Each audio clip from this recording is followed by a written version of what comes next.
Does chronic pain actually affect the brain? The answer may surprise you.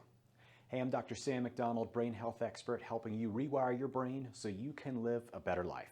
If you love this content, make sure to like and subscribe so you get the notifications for each week's new video. So if you or somebody you know struggles with chronic pain, you've probably realized that they're not the same person as they were prior to the injury.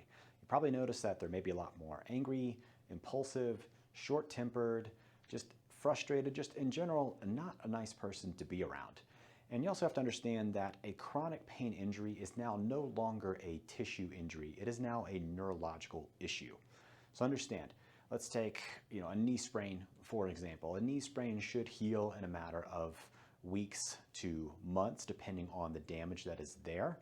But if this persists after, let's say, 3 months, categorically speaking, this is now considered a chronic pain issue. And what's going to start to happen is the brain is actually going to start to rewire itself around this particular injury. So what starts to happen in this chronic pain issue is the brain starts to change, specifically the part of the brain that's called the amygdala. It's part of the fight or flight centers in the brain. And what it does is it starts to grow in size.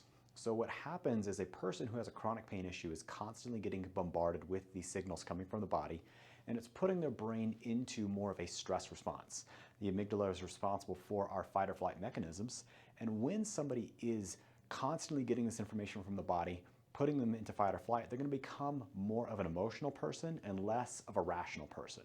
So now that they're thinking more from this emotional type of brain, so think about when you're maybe hungry or tired, you're not always making the best decisions, right? Same thing with somebody who is struggling with a chronic pain issue. They're actually thinking more from a lower brain center, so they're going to be more impulsive. They're going to be maybe a bit more easy to trigger. They're more grumpy to be around. They're more irritable. They're not sleeping as good because their body is chronically stuck in this fight or flight issue. And the problem with this is that when they're more stuck in this fight or flight issue all the time, that part of the brain continues to perpetuate and continues to grow, and it shuts off this front part of our brain here called our frontal lobes, which is our higher thinking centers, our more rational mind, and it's what helps us to control that impulsivity. Know that, hey, maybe we shouldn't fly off the handle in this particular instance. So a person with chronic pain is not going to be the same. And they have to understand that if you want to fix this chronic pain issue, you're also going to have to fix the brain. Now, what's really interesting from maybe a doctor or a scientist perspective, but can be really scary from a patient or significant other perspective, is that pain can also trigger certain pathways in the brain that trigger what's called the suffering pathways. So we always hear these things go together. You have pain and suffering, right? So some people can experience pain, but they don't experience suffering. This is like going to the gym and going through a very hard workout. You experience pain in your muscles as you're lifting weights, but you don't experience any suffering, right? Because you're actually doing something that you enjoy. The scary part with those that struggle with chronic pain is that they experience this activation of suffering.